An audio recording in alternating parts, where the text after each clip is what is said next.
Karma and Reincarnation, the key to spiritual evolution and enlightenment, by Dr. Hiroshi Motoyama. Part 3, Chapter 5, Towards a Theory of Karma.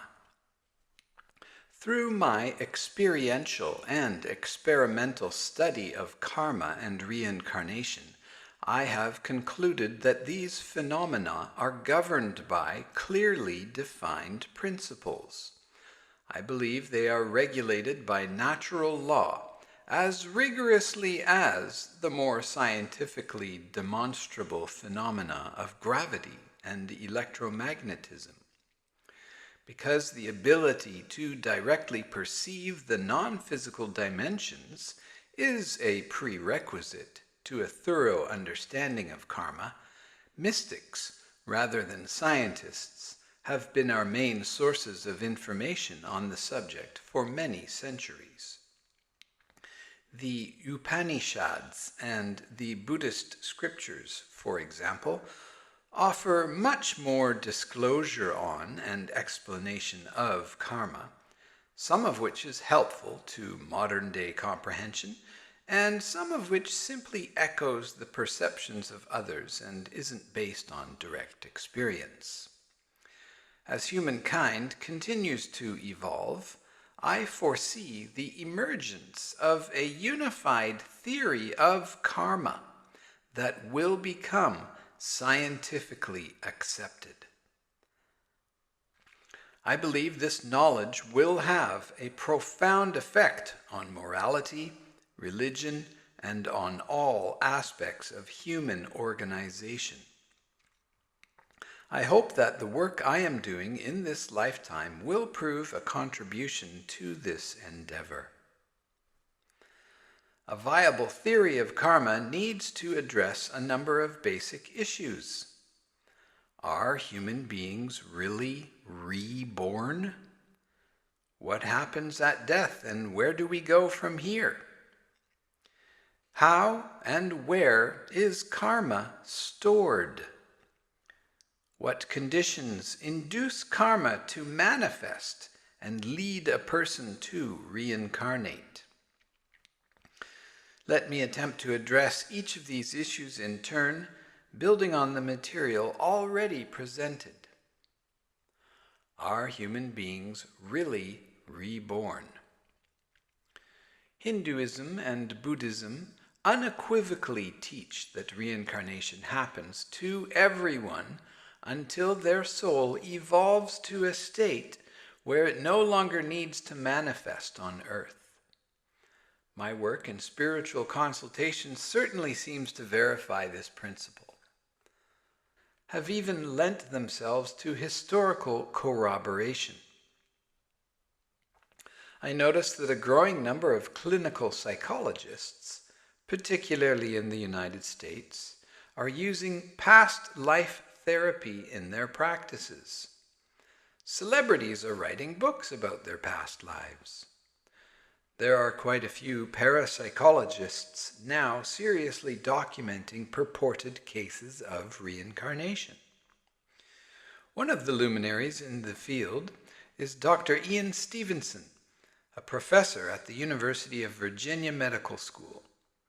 In 1966, he published a well-respected work entitled 20 Cases Suggestive of Reincarnation. He has documented cases of reincarnation in many different cultures and has found examples of alleged reincarnation in cultures as diverse as those of India, Turkey, Thailand, England, Canada, and the Inuit people of Alaska. Dr. Stevenson visited my institute on his way home from conducting research in India and Thailand. He told me about one case I found particularly intriguing. An Indian man had come to see him while there, a man of about 50. He claimed to clearly remember one of his past lives.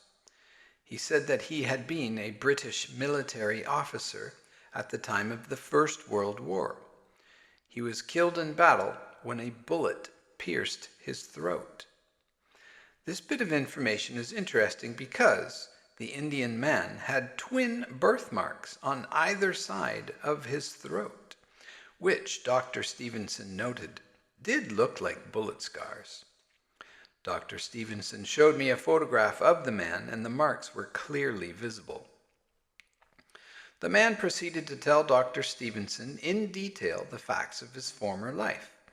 He remembered the name of the town in Scotland where he was from, peculiar words and expressions in the local dialect, the names of his parents and the location of his house. He described other identifying features of the landscape and a hilltop outside of town that contained the ruins of a church. Dr. Stevenson verified that the Indian man had never traveled to Scotland or England and had no practical way of obtaining this information. After thorough questioning, Dr. Stevenson flew to Scotland to determine the authenticity of the man's story. As far as he was able to tell, everything the man described was true. The town does exist.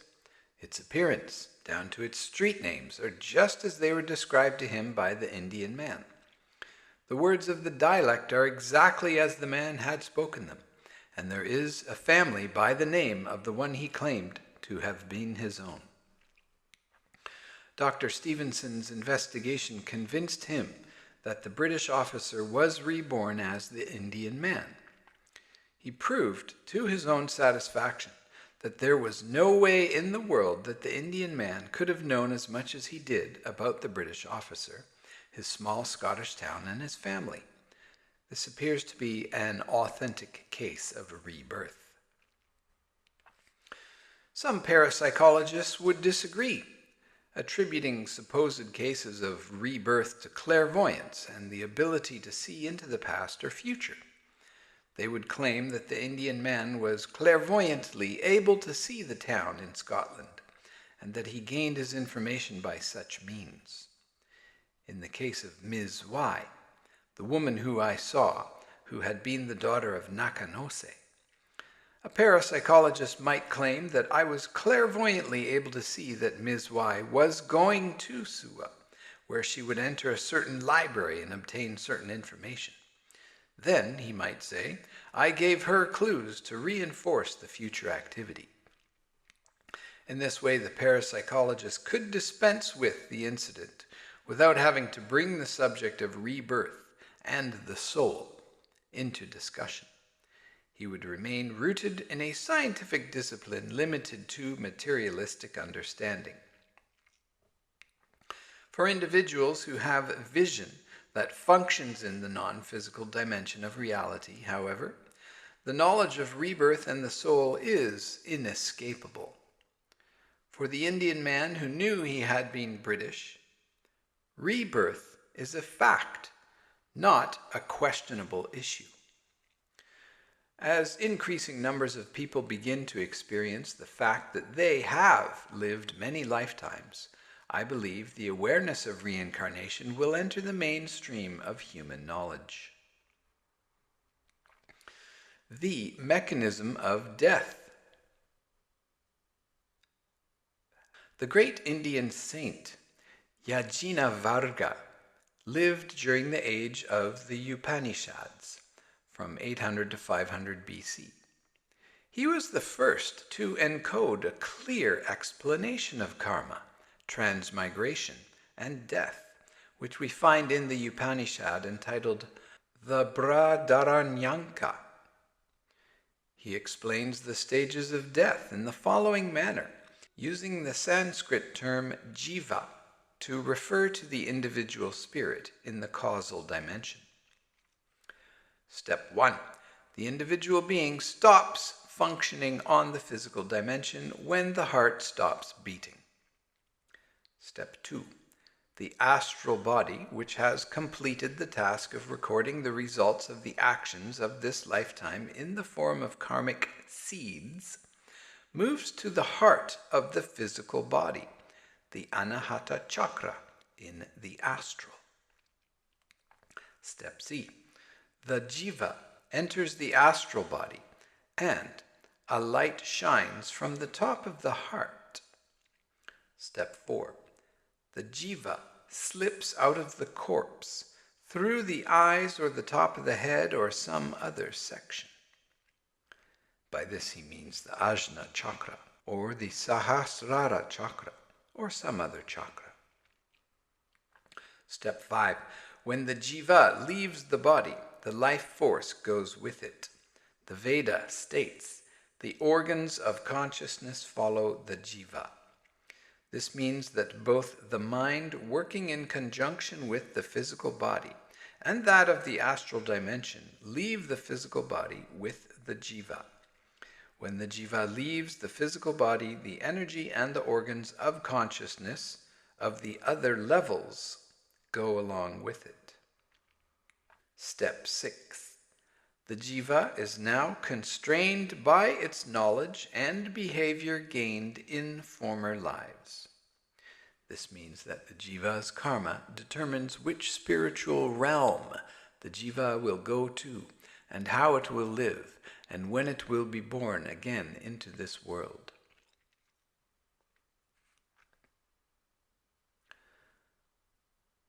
My mentor, Odai-sama, had a severe heart attack in 1966. She lay unconscious in Tokyo University Hospital. The doctors said they were not sure if she would live. I sat with her, holding her cold hands, praying continuously and sending her energy. After 24 hours, she opened her eyes for the first time and was able to take a sip of water. When she had completely recovered, she described the experience to me. As I was lying there unconscious, I saw a beautiful golden light emerge from my heart and form itself into a shining, twirling ball. The ball traveled through my shoulder, down the inner side of my arm, to the tip of my little finger, where it hung suspended. As I was watching it, I realized that if the ball separated from my finger, I would die. I decided not to resist, to flow out of myself with the light. At the same moment, I heard a voice saying, "You must not go." The ball of light suddenly returned up the path it had taken, re-entered my heart, and disappeared. At that moment, I woke up and found you praying so earnestly beside me. You can imagine my surprise when, many years later, I read the description in the Upanishad that so closely mirrored Odai-sama's experience, but with two major differences. The first obvious difference is that she did not die. The process of death was severed, and she was able to continue to live. Because her jiva did not enter the astral body entirely, she was able to observe the movement of the astral body. The second important difference is that Odai-sama's jiva did not attempt to leave from her heart chakra itself, but traveled down the meridian pathway controlled by the heart chakra to the tip of the little finger. In my case, when I leave my physical body during samadhi, I do so through my Sahasrara chakra on the top of my head, the crown chakra. When I heal people, I send energy directly from my Ajna chakra, the third eye chakra, between the eyebrows, or alternatively, project it from my palms or fingertips. But I didn't see the connection with death before that. Further years of observing the death process have shown me that the soul does indeed enter the astral body and then exits the corpse, either directly from a specific chakra or from an endpoint of a meridian controlled by that chakra. The karmic makeup of the person determines which chakras or meridian complex he or she will exit from. This in turn influences where the soul will go after death. People obviously accumulate karma on all levels of their being during a lifetime, But there is a dominant karmic aspect that has most generally formed the individual's character and behavior. This is reflected in the level of their spiritual evolution and in the chakra most active at the time of death. People generally leave their bodies in the following manner. The soul and astral body of a person with karma of a strong sexual and materialistic attachments moves from the heart to the Svadhisthana chakra, or the sacral chakra below the navel. The Svadhisthana chakra controls the unconscious and the urogenital system through the kidneys and the urinary bladder meridians. These pathways run down the legs and terminate at the tips of the little toe. The soul and astral body travel down the meridian and exit from one of these endpoints. The soul stays in the astral body and is born into the lower realms of the astral world, where it will lead a life of suffering. As we have seen from previous examples, beings in this state are characterized by selfishness. Their attachment is so strong that they tend not to reincarnate for a long time, perhaps hundreds and hundreds of years. The soul and astral body of a person with the karma of strong attachment to the emotions and imagination moves from the heart to the Manipura chakra, above the navel, called the solar plexus chakra by some. The Manipura chakra controls the emotions and the digestive system through the stomach and spleen meridians, which also run down the legs. The soul and astral body exit through one of the end points in the toes. These souls continue to inhabit the astral body. If they are unable to control their emotions or imagination through the agency of self-awareness, they are destined to suffer in the lower astral realms. The souls who are aware of their emotions and imagination and are capable of controlling them live enjoyable lives in the upper parts of the astral world. Actually, their lives there are not very different from those here on earth. Whether in the lower or higher astral realms, this category of soul reincarnates more frequently. They desire physical bodies to help them control their emotions and imagination, thereby enabling spiritual growth. The spirit and astral body of a person who had devoted his or her life to the betterment of the world, rather than to personal gain, who has attained and evolved a state of love and compassion, goes directly from the Anahata heart chakra down the heart meridian on the underside of the arm and exits from the tip of the little finger. The spirit goes directly to the causal dimension. The soul of a person who has attained true wisdom and who has no more earthly attachments passes from the heart chakra to the Ajna third eye chakra between the eyebrows, and then to the Sahasrara chakra at the top of the head, the crown chakra, where it exits directly into the causal dimension. When a being goes directly to the causal dimension, its astral body also dies, as it were. However, the seeds giving it the potential of future physical and astral manifestation are stored in the causal body. The causal dimension is a paradise filled with love and intelligence. Residents there live long and healthy lives, free from the distraction between male and femaleness. The atmosphere is charged with vitality. In this happy environment, the souls endeavor to further their spiritual growth. When the spirits in the astral dimension have contact with those in the causal dimension, they perceive them as beings of light rather than as figures with arms and legs. Causal beings often act as guardian angels to individuals or communities they are related to in the astral and in the physical dimension. In the Bhagavad Gita it says, "And he who at the end of his time leaves his body thinking of me, the Supreme Being, he in truth comes to my being. He in truth comes unto me.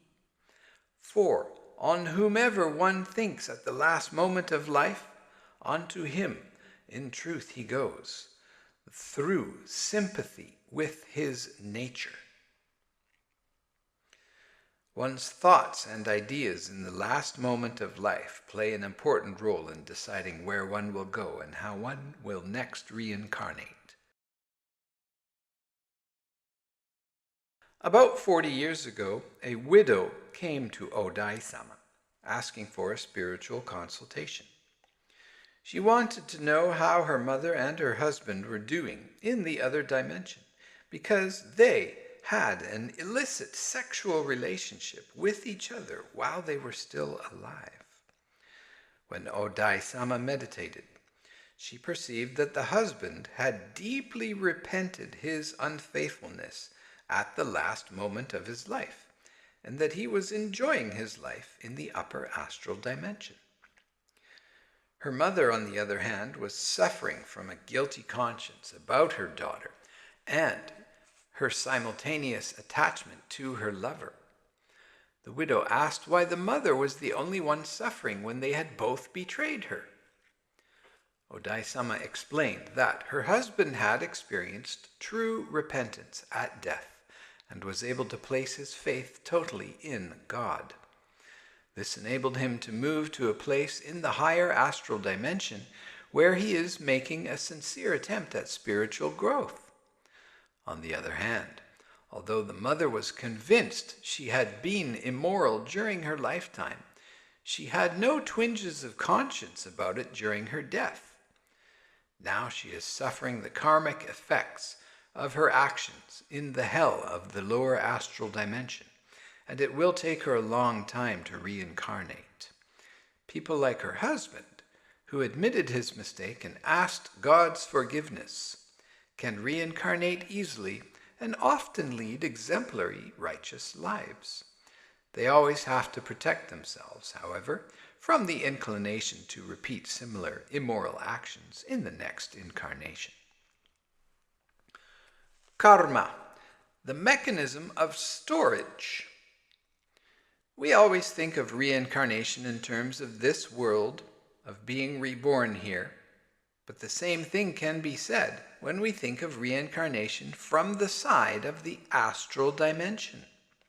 From that side, it feels like when one dies, one has to go into the physical world and stay there until one can be born again into the astral dimension.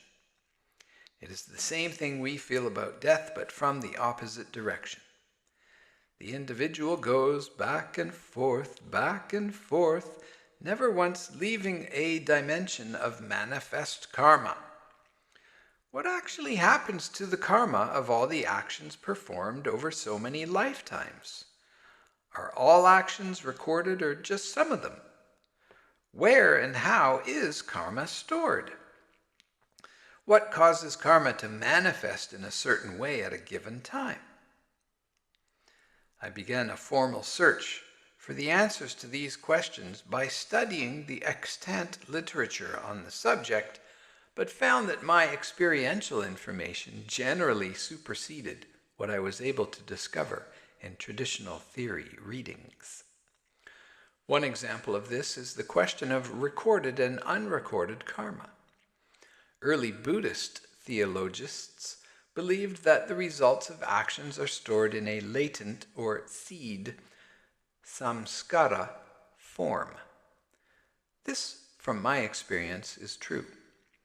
However, the theologians also asserted that not all actions are recorded, not all actions produce seed forms that will manifest at a later time.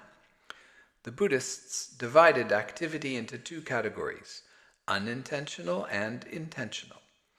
Unintentional activity is anything of a purely physical, habitual, or ritualized nature.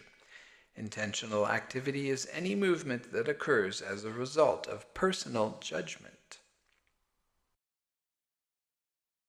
They based their reasoning on Shakyamuni Buddha's teachings about karma, in which he emphasized its moralistic aspect. He stressed the necessity of attaining the dimensions of reality that transcend good and evil.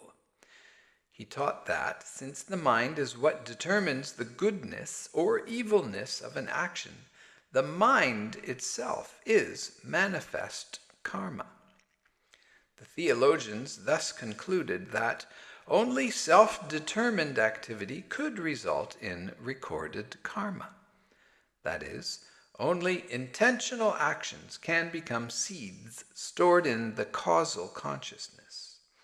They felt that since something like physical exercise has no relationship to good or bad, and because it is nothing more than physical movement, it could not produce an effect that would remain, i.e., be recorded as karma. I do not agree with this interpretation. Take the example of the Indian man discussed before, whose neck had been pierced by a bullet when he was Scottish.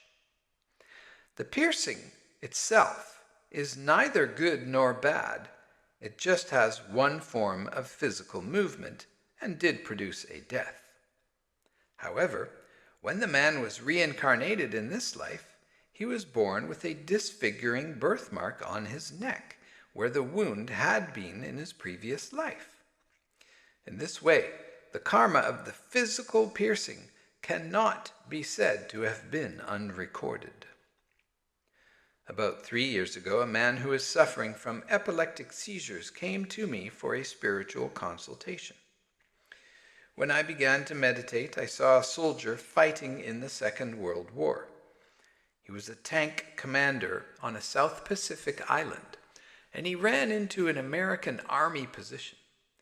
He was met with a hail of bazooka fire, and as he leapt from the vehicle, clutching his sword, a bullet caught him in the stomach, killing him. I asked the man sitting before me to show me his abdomen, and I wondered whether the bullet wound of his former life would remain as a birthmark. When he showed me his abdomen, there on the left side was a black and blue birthmark about 2.5 centimeters in diameter. I then told him what I had seen. He was quite amazed because it turns out that he had an uncle who was a tank commander in the South Pacific who had been killed exactly in the way I described.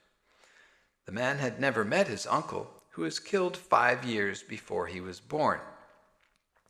But his whole life, his family had told him how much he resembled his dead uncle in looks, personality, and character. I then psychically confirmed that indeed the uncle had been reborn as his own nephew. The uncle was quite a heroic figure. He was highly trained in the martial arts and sacrificed his life willingly for his country. He had no regrets about dying. In his desire to defeat the enemy, however, he continued to do battle in the astral dimension after his death.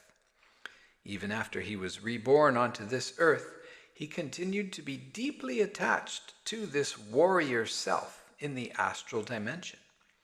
His astral consciousness was so strong, in fact, that it had the power to overwhelm and dominate his ordinary waking consciousness. This was the reason for the epileptic seizures he had been experiencing. Again, we have a case where a bullet wound in one lifetime has left a scar in another. The passing of a bullet through the flesh is a physical movement. In and of itself, it is neither good nor bad, nor intentional. Therefore, according to Buddhist theory, it should be unrecorded karma that should not be stored. If this were so, there would be no effect from one lifetime to the next. The birthmarks of the Indian man and the epileptic seem to disprove this theory. The result of any action takes the form of latent energy patterns that we call a karmic seed. I believe that these karmic seeds are stored in the chakras of the astral and causal dimension, according to their specific nature. I think that the abdominal birthmark of the former tank commander is the karmic result of seeds being stored both in the astral and causal dimension. The moment he was struck by the bullet, he felt a burning sensation and then terrible pain. The emotional attachment he paid to that pain, his mind's emotional attachment to the pain, remained as an impression, a seed in the chakra of the astral dimension. Because the causal body is the most fundamental to human existence, the fruits of every physical action an individual performs are stored within it. I believe that the black birthmark on the left side of the man's abdomen was caused by a seed that was kept in the Svadhisthana chakra of the causal dimension.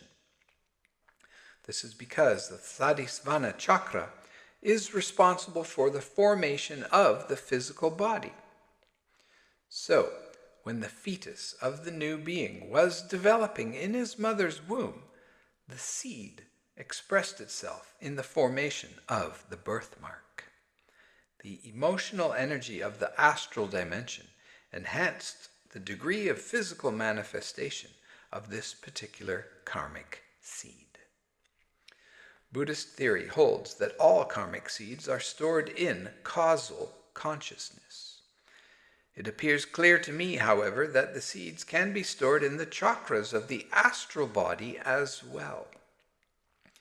The distinction appears to occur in the following manner. When a person is emotionally attached to the result of an action, the ensuing karma is stored as a seed in the astral body. When a person is not emotionally attached to the result of an action, the karma is stored in the causal body. The karmic condition of each chakra is reflected in the associated meridian network that controls the circulation of chi, or ki, energy throughout the physical body. What follows is a general outline of where different types of karma are stored in the astral body and which meridians are affected. Muladhara and Svadhisthana chakras. The seeds of sexual attachment, among the most powerful and troublesome for humankind, are kept in the Muladhara and the Svadhisthana chakras of the astral body. These two chakras control the functioning of the urogenital system, sexual desire, and the unconscious. The associated meridians are the kidney, the urinary bladder, and the small intestine. Manipura chakra. The seeds of karma generated through attachment to the emotions and the imagination are stored in the Manipura chakra. This chakra controls the functioning of the emotions, the imagination, and the digestive system. The associated meridians are the stomach and the spleen. It is a common experience for many people that emotional stress causes stomach problems. From the meridian standpoint, it works both ways. Digestive dysfunction can also be said to produce emotional instability. Ms. Y was a prime example of this. Her intense emotional attachment to romantic love was stored in the Manipura chakra. When she reached the age at which the previous events had occurred, the seed manifested through her Manipura chakra. She became very emotionally unstable, and at the same time she developed various digestive problems. When we tested the functional state of her meridian system with the AMI, the apparatus for measuring the functioning of the meridians and the corresponding internal organs that I designed, we found severe abnormalities in the stomach and spleen meridians. This is a common pattern. We often find these abnormalities before either emotional instability or digestive disturbances actually occur. I have concluded that when a seed begins to manifest, it affects the corresponding chakra and meridian system before it manifests in the mind and the physical body. Anahata chakra. The seeds generated from attachment to love and compassion are stored in the Anahata chakra, which controls the circulatory system and the power of love and compassion. It is related to the heart and heart constrictor meridians. Vishuddhi chakra. The Vishuddhi chakra holds the seeds generated from attachment to purification. This chakra maintains the existence of the physical entity through control of the respiration and the skin. Its associated meridians are the lung and heart constrictor meridians. Ajna chakra. The seeds of karma generated by attachment to knowledge and wisdom in the course of activities like scientific research and spiritual practice are kept in the Ajna chakra, which controls the brain and thereby the body. This chakra is closely related to the governor vessel, urinary bladder, and small intestine meridians. As long as there is attachment to phenomena such as sexual desire, love, or knowledge, emotions and imagination accompany them. This emotional and imaginative content causes such karma to be stored in a chakra of the astral body. When a human being acts intentionally or unintentionally without attachment to the results of the action, the ensuing karma is stored in the causal body, insofar as he or she holds on to the self as distinct from others. Physical characteristics and habitual gestures also fall into this category. This becomes quickly evident when dealing with astral beings, who often bear a great resemblance to who they were on earth, down to such details as the way they smile. Many astral beings continue after death to make the same characteristic gestures as they did when they were alive as human beings. Sometimes I ask a surviving relative in a spiritual consultation if they know anyone who often gestures in a certain way, and the person will always answer with something like, "Why, yes, that was the habit of my dead mother," for example. When astral beings speak, they often maintain characteristic intonations that can help identify who they are. When the individual is reborn again in this dimension, they bring with them the potentiality of similar habits and gestures. I have come to believe that, whether in this world or the next, all actions, no matter how insignificant, are recorded and stored in the causal body and have the potential to manifest at some future date. Karma, mechanism of manifestation.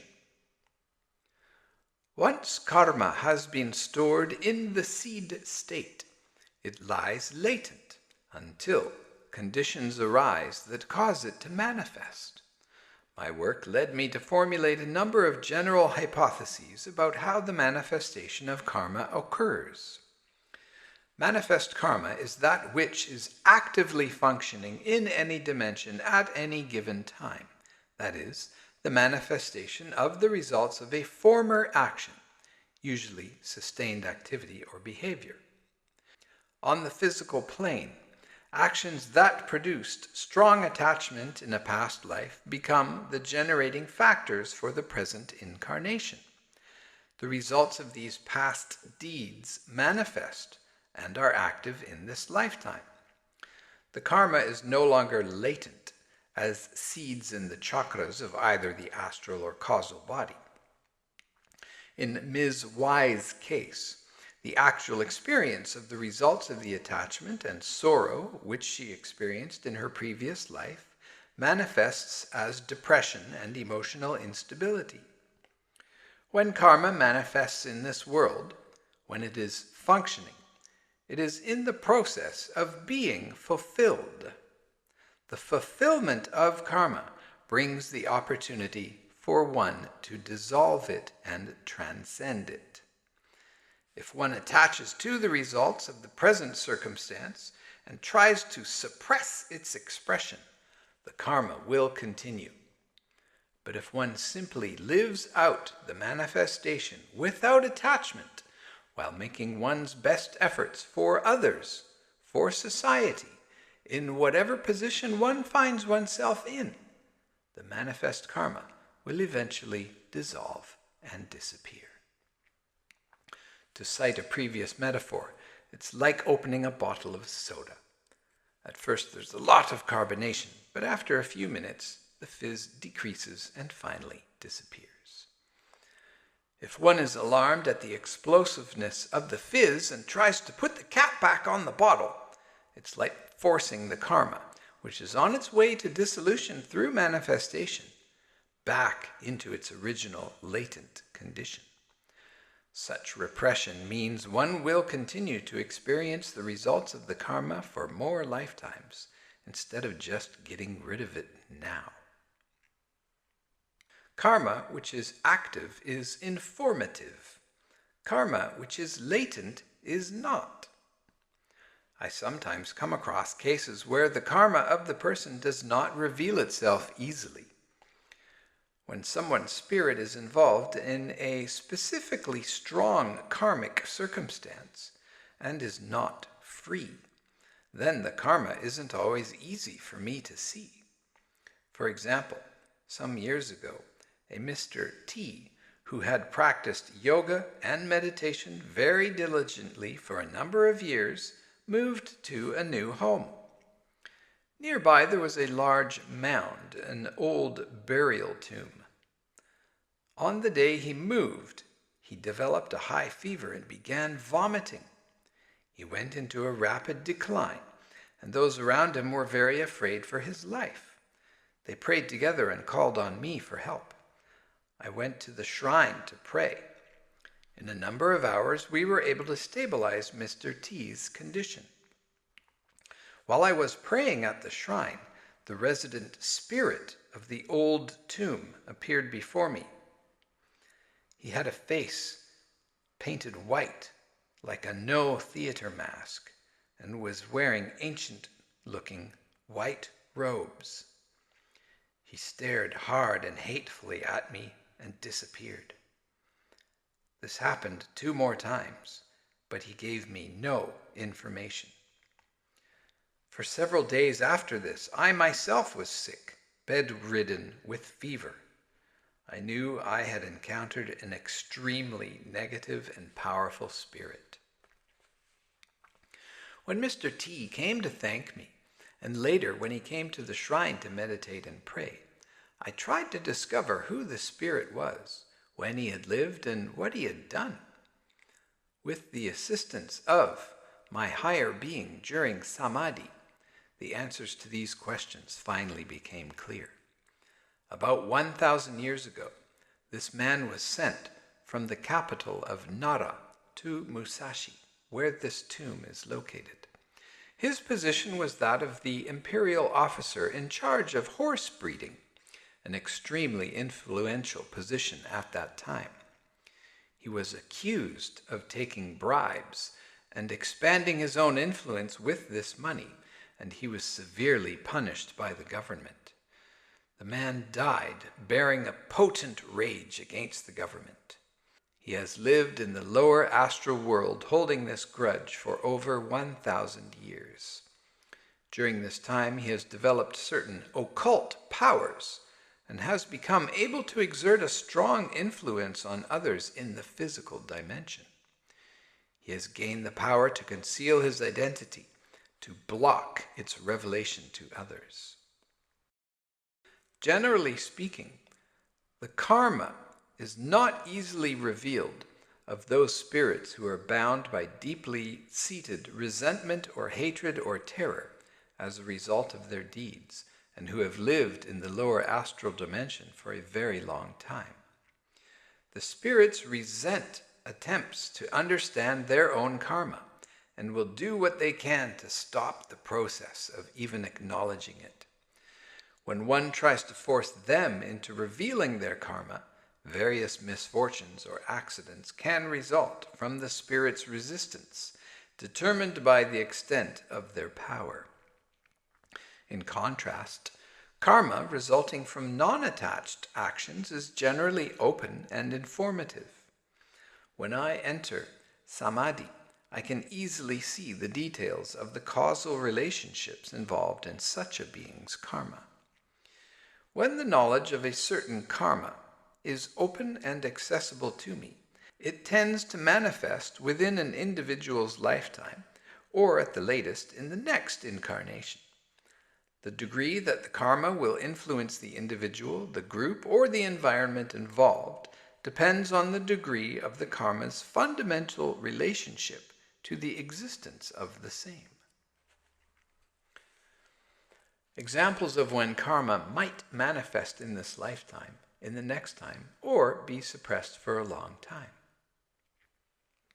A woman desires to enter a good university, so she studies very hard. After a couple of experiences of failing the entrance exams, she finally passes. A man wants a promotion at work and makes great effort to that end. His effort is recognized and he gets a promotion. These are simple examples of how the results of deeds in this lifetime manifest in this lifetime. Efforts made in this lifetime can combine with similar efforts made in previous lifetimes to produce very beneficial results. This is often the case with spiritual awakening.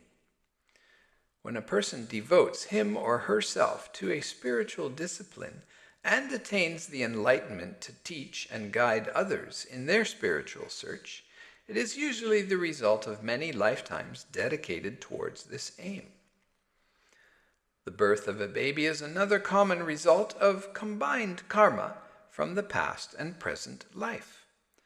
The birth is the result of the sexual union of the parents and the strong personal relationship that the baby has with one or both of the parents from previous lifetimes.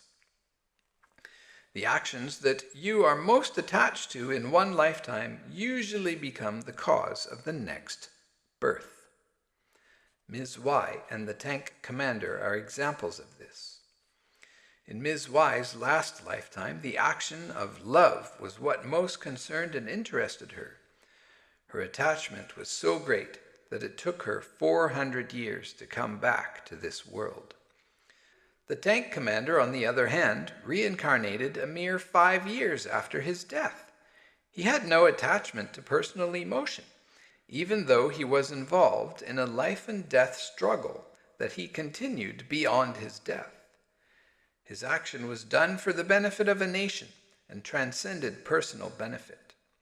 He was therefore able to reincarnate quickly as a citizen of the same country he had died for.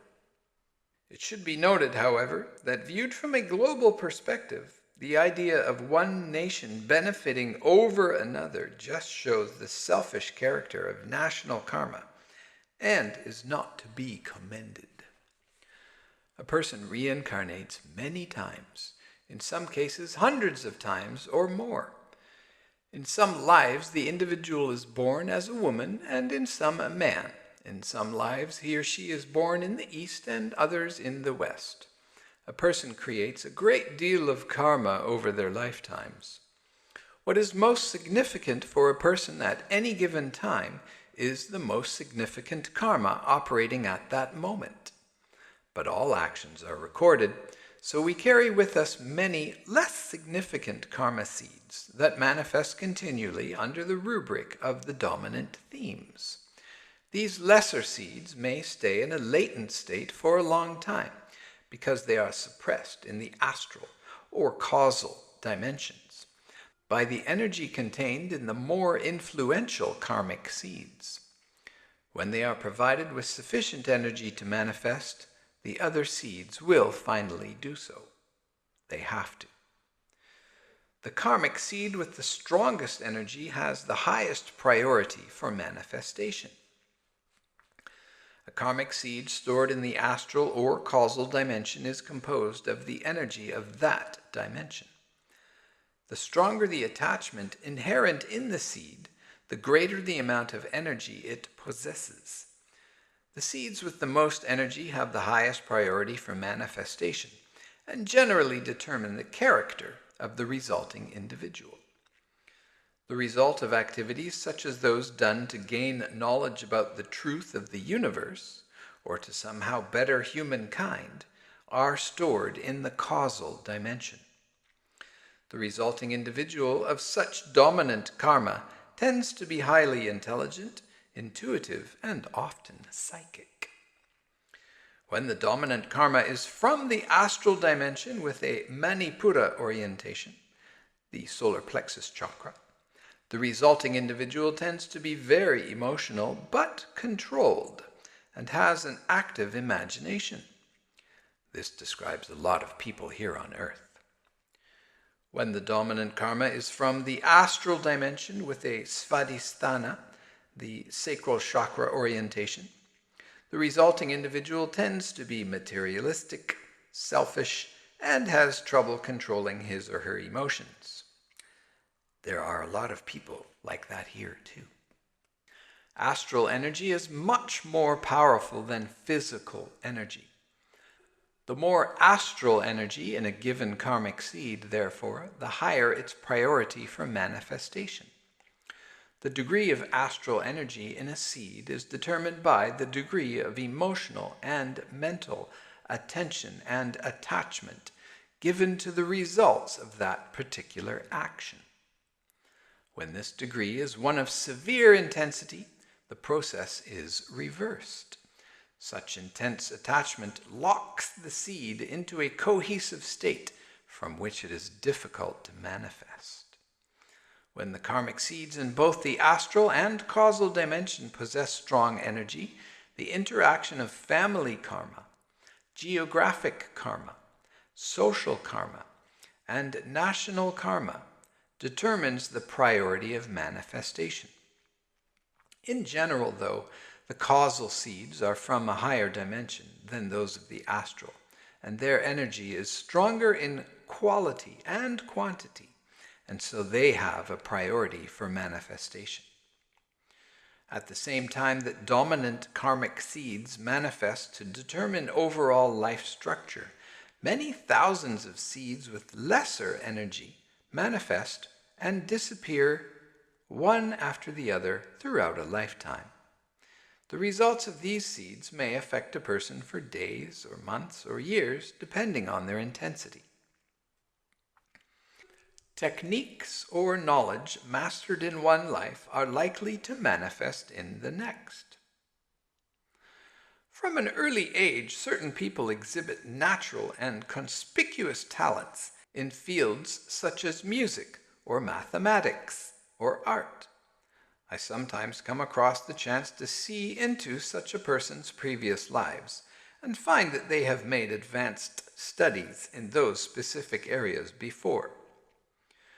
The seeds of knowledge or techniques mastered in a previous life are stored in a chakra of the astral or causal body and are likely to manifest as an individual's talents or knowledge this time around.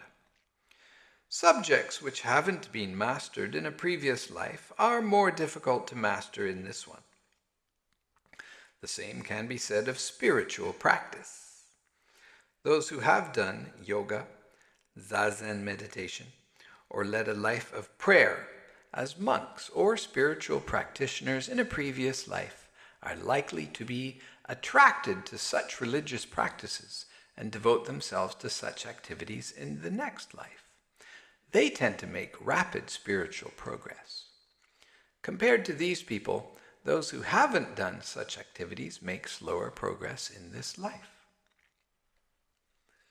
Manifestation of the results of karma differs according to the individual's character.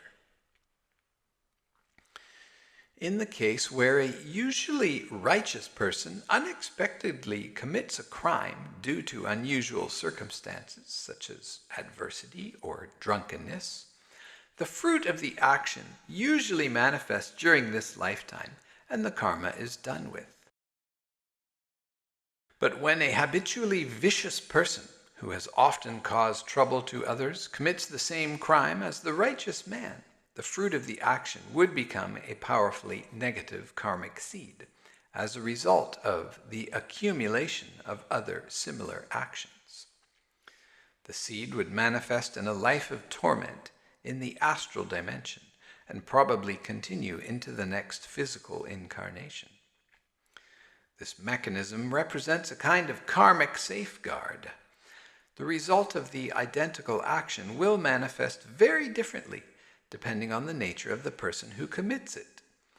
I believe that this is a part of the universal principle to discourage vice and encourage virtue. Reincarnation. Expectant parents often ask me to select a name for their child. They sometimes do this at the beginning of the pregnancy, which really gives me a headache because even if I can communicate with the spirit of the fetus, I still don't know definitely if it's a boy or a girl.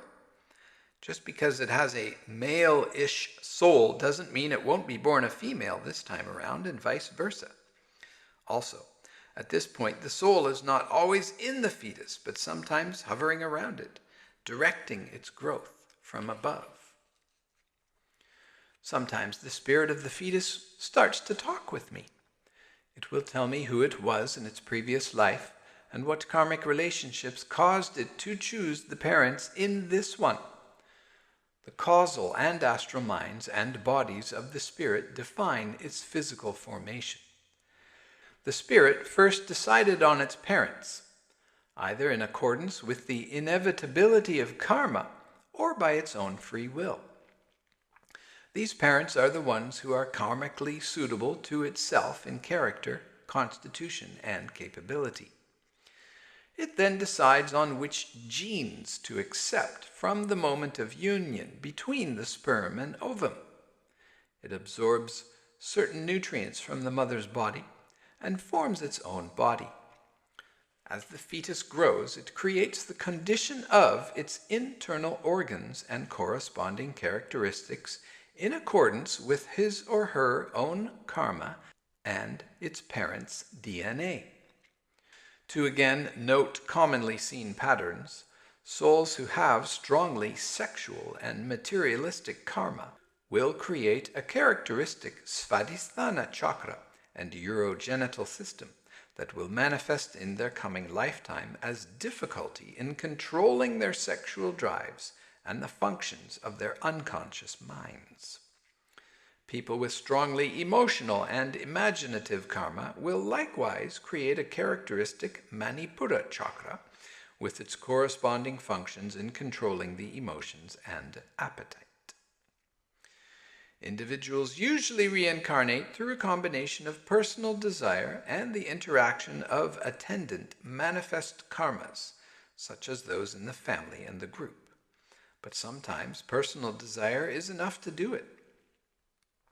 Examples I see where personal desire dictates reincarnation are a desire to marry the same person as before, to continue research in a certain field, to lead a comfortable, well-off life, to be a wise and just political leader, and to be a religious leader, for example.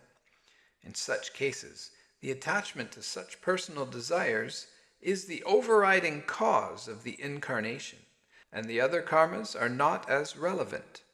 The reincarnation is a show of personal power. Most people reincarnate, however, after the complex interaction of personal karma, family karma, group karma, racial karma, environmental karma, and national karma have established the proper conditions for the manifestation of the individual. There are many spirits who desperately want to be reborn on the earth, but who are unable to realize their desire because of the complexity of establishing the correct karmic environment. Some people reincarnate very quickly. Something I see quite often in spiritual consultation is a person who formerly led a rather decent life concerning his or her work, family, and community, but who somewhere made a big mistake, usually to do again with sex, or money, or power. These people die with a deep sense of regret for their mistake and an earnest desire to make up for it in their next life. Such an individual can often reincarnate in a few short years or even months after his or her death. Children who die young also tend to reincarnate quickly, as do young soldiers who sacrifice themselves for their nation or their tribe. The motivating factor for reincarnation in the above cases is personal desire, aided by other karmic factors, except for the case of a soldier, in which national or tribal karma becomes more dominant than the personal. Sometimes people take an abnormally long time to reincarnate. As we have seen, this is particularly true when a being is exceptionally attached to the emotions and the imagination. Two cases already introduced are those of the protector divinity of our shrine and the ancient government official in charge of horse breeding. These two have both been in the astral dimension now for over 1,000 years, one attached to happiness and one attached to resentment. Both have gained a certain degree of psychic power and are able to influence those around them in both the astral and physical dimensions. The protector's influence is positive and harmonious, while the official's is negative and divisive. People who die accidental, tragic deaths have a difficult time reincarnating if they hang on to the pain and terror they experienced. We have cited numerous cases of soldiers stuck in this agonized state who have stated that they can be helped by prayer and offerings to aid in their realization that they are dead so that they can move on. I recently had a particularly difficult case. The spirit involved had been a soldier who nearly died of starvation while hiding from the enemy alone in a trench for days and days and days. The enemy eventually found him and killed him. The combined agony of starvation and his death were just too much for this poor soul. We were able to help him release into the upper astral dimension, but it will be a long, long time before he reincarnates into the physical again. Geographic, national, and global karma can make reincarnation in a specific place difficult or impossible. It is difficult, for example, to reincarnate in an area that has been repeatedly used as a battlefield.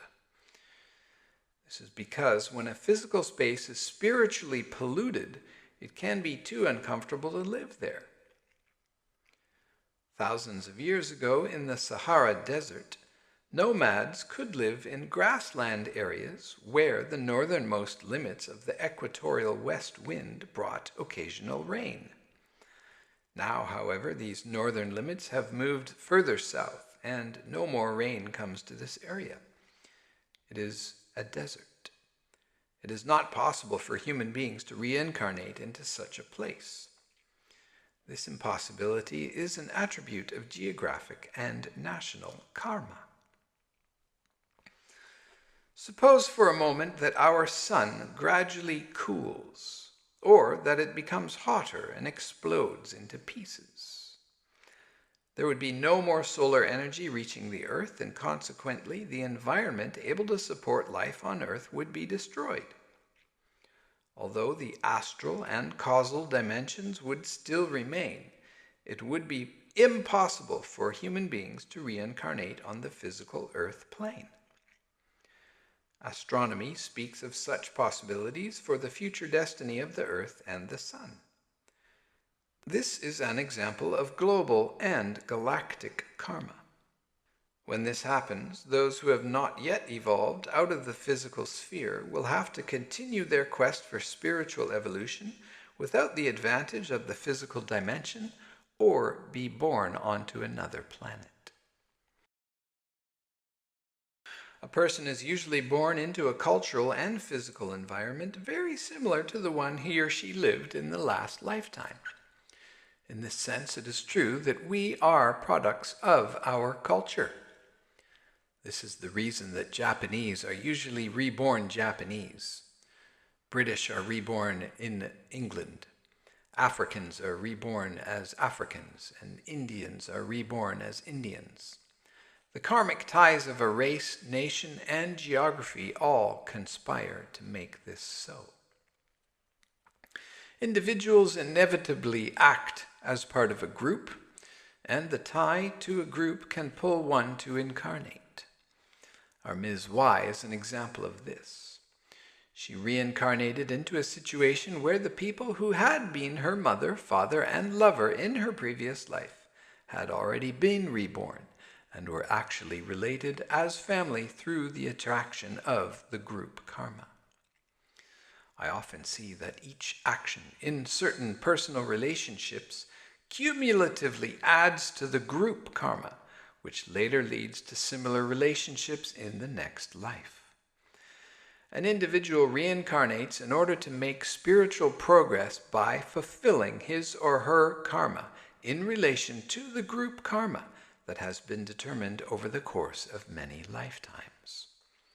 There are also cases of negative group karma where an individual's inclusion in it acts to impede spiritual growth.